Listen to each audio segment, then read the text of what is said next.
moved a little bit slower.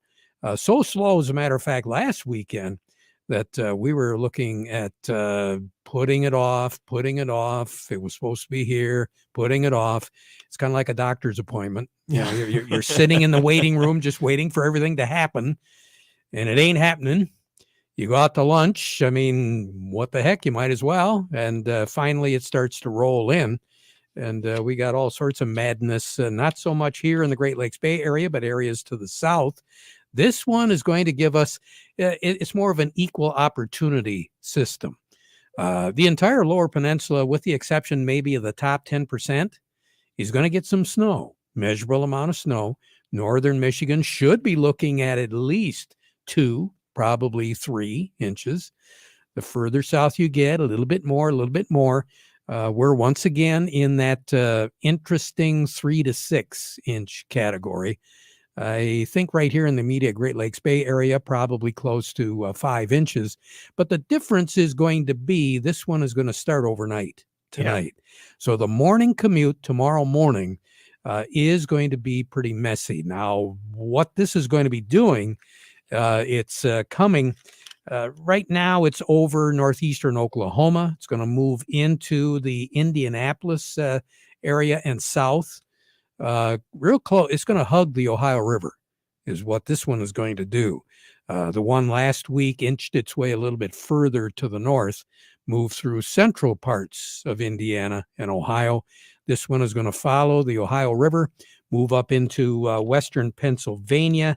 My guess is by tomorrow night, that low will be in southwest Pennsylvania, moving far enough away from us so that we won't see much more of anything out of it, other than maybe right along the Lake Huron shoreline. So Port Huron, possibly Harbor Beach, and then down by the Detroit area is going to see little bits and pieces yet later on tomorrow afternoon and tomorrow night. But for us, by mid-afternoon tomorrow, everything should be pretty well gone.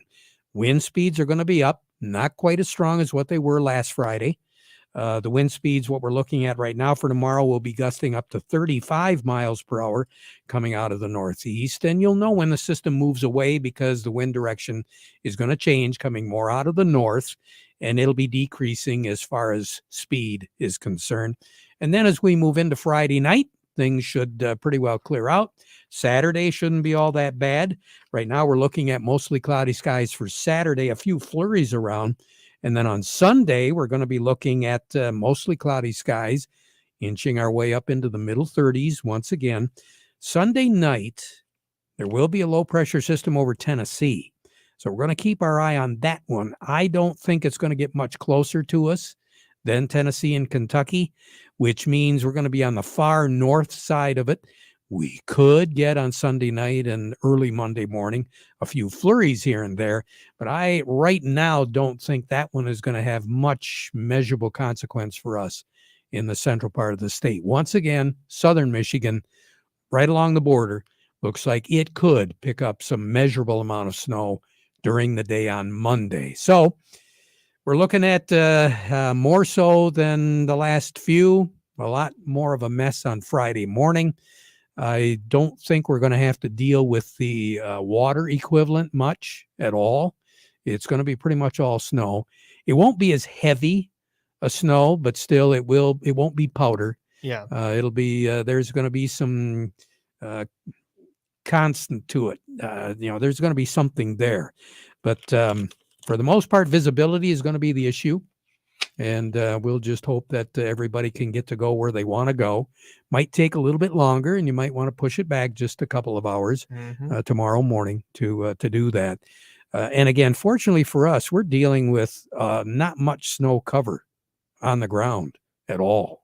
No. I mean, there's a lot of lawn showing out there. I'm looking out the window behind you there, and I can't see any snow with the limited range that I've got there. Yeah. But that's pretty surprising given the weather pattern we've had. Well, yeah, and again, it's a function of the mild evenings. Yeah. Now, we have had some cooler evenings to factor in. So, as we mentioned yesterday, some work is being done on the wheat fields. We're seeing selective spreading of fertilizer and starter on the wheat crop around, which is good. It's not going to hurt anything at all. if you can get on there and it's firm enough, might as well get her done now, because we're going to get some moisture to work with, especially over the next 7 to 9 days.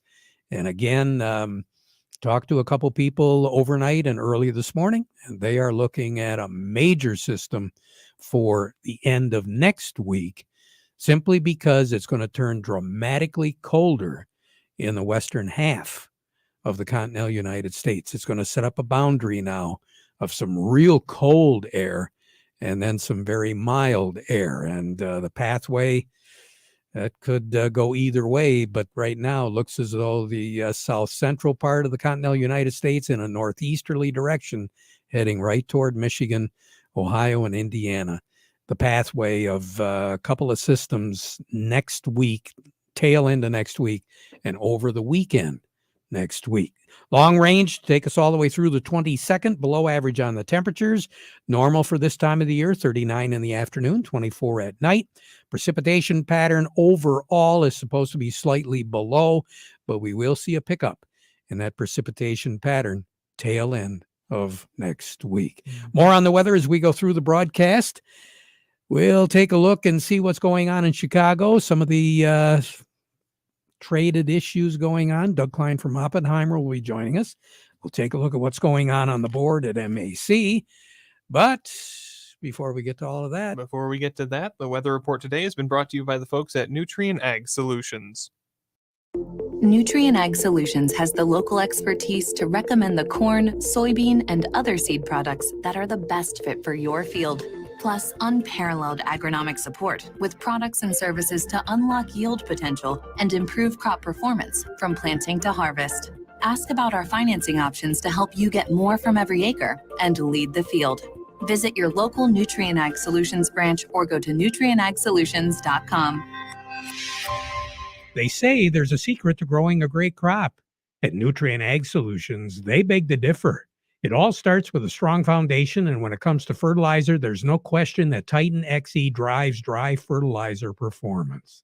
They've been unlocking the potential in every prill of dry fertilizer with biocatalyst technology for over a decade. Visit lpi.ag/Titan or contact your Nutrien Ag Solutions crop consultant to drive your crop's potential today. Well, the word of it is be prepared. And that's why the folks at the Michael Sarr Crop Insurance Agency want you to get a hold of them. Might be a really good idea to do it before things begin to improve and you want to get started doing something outside. Protect yourself against the bad things. Take advantage of the good with the help of the Michael Sarr Crop Insurance Agency. Remember, they're licensed to serve all of Michigan with both conventional and organic crop insurance. You can get a hold of their agents on their cell for questions or emergencies, or you can call the office in Reese, 989-868-4722. You know, Jonathan, I took a look at the markets overnight and early this morning. We had that government report that came out yesterday at noon. Mm-hmm. And I can understand why nobody from any of our country elevators wants to give the prices today. We'll start with Doug Klein. I mean, he's Teflon. He'll take it one way or the other. Morning, Doug. Good morning. What are we looking at? Well, it looks like wheat's taking the brunt of it, down about 2.5%. Corn's down 1.5%. Soybeans down just about 0.75%. That's the bad news. And as far as good news, no, not really anything out there. Stock market was up, but not much right now. They're waiting for a jobs report tomorrow. And who knows who paid for that, but I'm sure it's not going to be in our favor. So the markets are just kind of waiting and seeing and waiting and waiting and waiting. So. Yeah, the last time I looked, I think the only commodity that wasn't double-digit down was corn. Yeah. That was the last time I looked. Yeah. So who knows? Here's your numbers. May corn 615.5, down 10 cents. The December corn 553.25, down 4 3/4. The May soybeans 1506 3/4, down 11. November soybeans 1358, down 13.5. The May wheat is 670.25, down 17.25, and December wheat 708.25, down 15.25. The crude oil is 77.18, up 52 cents. I think the U.S. is looking for a broker for some of the Russian oil. I don't know why we're getting involved in that, but they're trying to do something there. Who knows? The heating oil is 272.75. That's down a penny and a half. Gasoline is 267.50. That's down a penny, 1.4 cents. Natural gas 269.25. That's down 2 cents. Over to currencies, Canadian dollar. U.S. dollar buys 137.61 at the border. That's down 43 ticks.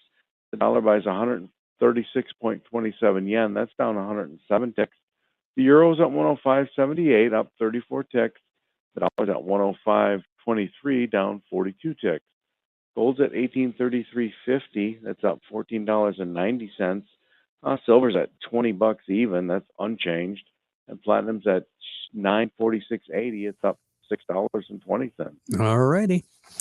Take her easy, Doug. Okay. We'll talk to you again. Yeah. Doug Klein over at Oppenheimer. So what do things look like over at MAC on the board? Well, as Doug indicated, the wheat having a tough time today, down 17 on the current crop at MAC. The white wheat at 620, red wheat at 585. New crop is down 16. 697 for the white, 632 for the red. Corn is right now down 9 cents on the board at 571. The new crop down 4 at 493. The soybeans down 9 at 1473, with the new crop down 11 at $13 at MAC. The market report brought to you by the Frankenmuth Credit Union. They can help with lines of credit, equipment loans, financing for purchasing land, credit cards, and more. Stop by any of their conveniently located offices today and see why they can be your hometown financial solution. Find out more by going to frankenmuthcu.org. And by the folks at Steiner Tractor. You got an Alice Chalmers, a Case, a Cockshot, a Ford, an International, John Deere, Massey, Minneapolis, Moline, Oliver. Recognize most of those names? Some of you might not. Those are really valuable tractors out there. And their warehouse is stocked with new parts for old tractors. They can take care of you. All you got to do is give them a call at 800-234-3280 or go to steinertractor.com. Along with us right now, Jonathan, we've got Jerry Samolsky from Bay Landscaping and Garden Center in Essexville. Jerry, good morning. Good morning, guys. Hey, we just got our first load of nursery stock in yesterday. So even though the calendar says spring doesn't start to the 20th, we kind of think it's there. And by the way, with St. Patrick's Day on Friday, we're beginning to turn green already, right? You got it. I've been sampling. Yeah. I've been sampling the product here. Haven't we all? Yeah, especially after reading these markets, I need to sample some more. Yeah, no, Terry, springtime's coming again. So all that planning, if we've talked about it, if you've put it off, please get ready, get going, start thinking about it. You know, it's funny. I keep saying our customers are cold-blooded, which means a cold-blooded animal becomes more active with heat. And so just because it's snow out and we're going to have some snowy weather, a little bit cooler in the next week or two, we want to make sure everybody, gets up and gets rolling, starts thinking about things, because the season's already well underway. Good advice, Jerry. And we can see some of that stock around here pretty soon, right?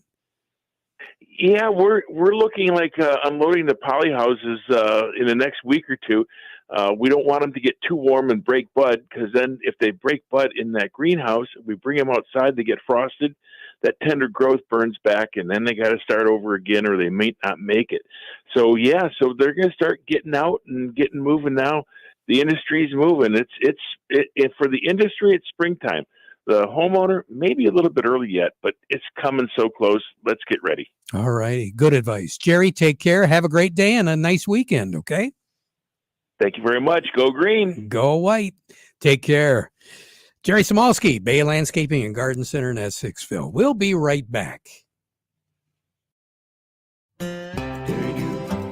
As a farmer, you're always thinking ahead, planning and preparing for the next season. You know that a profitable yield depends on weather and timing. While Morgan Composting can't control the weather, they can save you time, from enhancing your soil before planting season with Dairy Dew compost blends to boosting growth with Dairy Dew granulated fertilizers, and finishing the growing season strong with powerful liquid foliants made with kelp, humic, and fulvic acid. Morgan Composting has everything you need to get things going and get things growing in a complete package. Whether your farming operation is a greenhouse, an orchard, or thousands of acres of row crops, save time by getting your entire fertility plan made in one place. Morgan Composting, serving Michigan farmers for more than 25 years.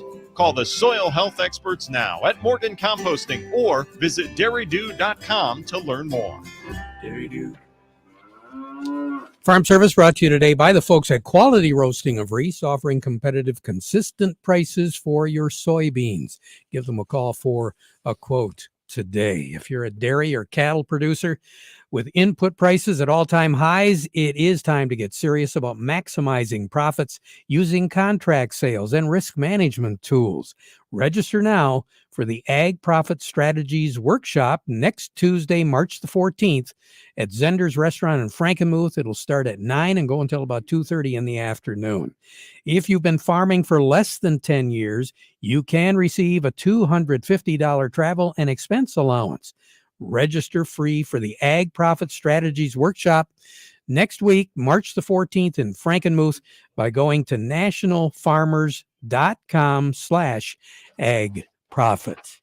Along with me, Joe Kramer, Executive Director of the Michigan Bean Commission. Joe, good morning. How are you? I'm doing well, Terry. We had a big day yesterday. That's what I understand. Tell us a little bit about it.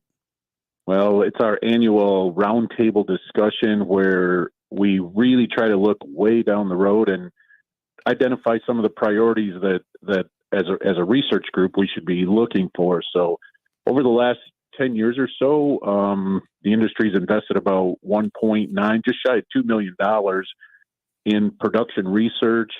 Some of that included a little bit of a flour milling project, but most of that has gone into genetics, weed control, disease control, insect control, soil health, all of those pieces to try to figure out how to get growers a little bit better yield. And we're going to keep moving in that direction. You know, when it comes to the financing part of all of this, has it been a little bit easier to get some financing to move ahead with some of this research just within the past couple of years? I wouldn't say that it's gotten easier. I think we might have gotten better at it. So most of those dollars that we use and try to match and stretch growers' dollars with come through the Farm Bill under the term Specialty Crop Block Grant. So we're averaging about $200,000 for the last 2 or 3 years, 4 years, I suppose, to invest back in our industry. And all of those grant dollars just help that 10 cents that the grower pays become something much more, right? So we think we're doing a decent job of research with the limited dollars that we do have. And I think yesterday's group sat around the table and they really identified some of these resistant weeds as a real threat to our industry. We got to figure out how to manage those better, and we're going to look at that. You know, it is really interesting because every time you hear about grants, every time you hear about government subsidies, you're talking millions of dollars. Yeah. In this particular case, we're not working with that, are we? Well, our industry's smaller than some of the big row crops, right? Corn, wheat, soybeans dominate the world of research, and genetics move much faster in those environments where they've got more dollars. Yeah, you're absolutely right. Our industry is small. We don't have that kind of money. We don't have access to those kind of dollars, but we think we're doing a pretty good job with what we do have. I guess I'm just kind of curious, Joe. We always talk about research, and obviously every time you talk about it, you're talking about creation, seed development, new varieties. Michigan State has been doing a pretty good job at that. What are we looking at in the years coming up? Well, I think the most exciting one that I'm watching, there's in the research book that the growers got, there's a B19344 black bean in there that not only does it have good yield, but it's got really good canning characteristics. anxious to see that move through the chain, but even that one won't be available till about 2025. Okay. Well, that's good to know. Very good information. We appreciate that. Keep us on top of the new developments as we approach, because before you know it, Joe, guys are going to want to plant some dry beans, and I hope they stick with it, because we've seen some good movement on planting acreage over the past couple of years. Do we have values continue to hold fairly steady as opposed to some of the slightly decreasing commodity prices? So I don't know, feels like we're in a pretty good position. We spent a couple days in Medellin, Colombia 3 weeks ago, and boy, we came home from there really excited about the future of the bean industry. So lots of opportunity for young people in our industry. Joe Kramer, take care. We'll talk to you again next week. All right. Thanks, Terry. You bet. Joe Kramer, Executive Director of the Michigan Bean Commission. We'll take a look at the New York markets right after this. Last year's fertilizer cost too much. This year's fertilizer still costs too much. So maybe next year, instead of paying whatever the market dictates, you should find a new source. Source from Sound Agriculture unlocks more of the crop nutrients that are already in your soil, so you can use less fertilizer and capture the yield you count on to turn a profit. I said to turn a profit. That's more like it. Learn more at sound.ag. Along with us from Baird & Company, Steve Anderson. Morning, Steve. And good morning, Terry. How are you? Hey, not too bad. What are we looking at in New York right now? Well, we've got markets modestly higher, with the Dow Jones Industrial Average ahead by 21 points, putting it at 32,819, volume 280 million shares. NASDAQ's ahead by 29, putting it at 11,605, volume there, 329 million shares. Locally, though, we got a little more red than green, with Caterpillar 247.12, down 160, Deere 430.52, up 623. CMS 59.75, down a penny. Dow 55.83, down 43. DuPont 72.06, down 4. Corteva 61.48, down 72. GM 38.89, down 87. Trinzio 22.43, down 24. Walmart 138.27, up 17. Huntington Banks 14.02, down 42. Independent Bank 20.55, down 94. And AT&T is 18.57, down 4. So, all right. You have a great day, Steve. I will. You do the same, sir. I will. Steve Anderson over at Baird. We'll be right back. Experience the most reliable RTK signal from PC Ag Solutions, compatible with most GPS receivers. Trade in your old radio or modem and get an affordable subscription through us. We have over 25 base station locations across the Lower Peninsula, and we're always looking to add more to our network. Discover more power, more accuracy, and more coverage with our 450 megahertz signal. Call us to learn more today. PC Ag Solutions, 989-868-4444. Folks at Weiss Equipment want to remind you they've got a pretty good inventory right now of those Farmall tractors. They call them Farmall because that's exactly what they do. 35 to 140 horsepower, they'll take care of business for you. And Weiss will put you in the Farmall tractor that's going to best suit your needs. Everywhere from the Value Pack Compact Farmall A to the Deluxe Compact Farmall C and C Series with cabs. They'll take care of it. This tractor does it all. So no matter what you're doing, Can Do comes in red, and it's called Farmall. Find out more by going to Weiss Equipment in Frankenmuth, doing it right longer. Jonathan, I don't know if you want another job, but let me see. Star of the West right now is hiring for a flakes operator and a truck loader. All right. Okay. There's a couple of stipulations, but just in case you're bored. I'm not busy enough as it is. No. No. Okay. That's next Thursday, the 16th. We'll be back at 12:30 with an update. Now we conclude our program with a playing of our national anthem.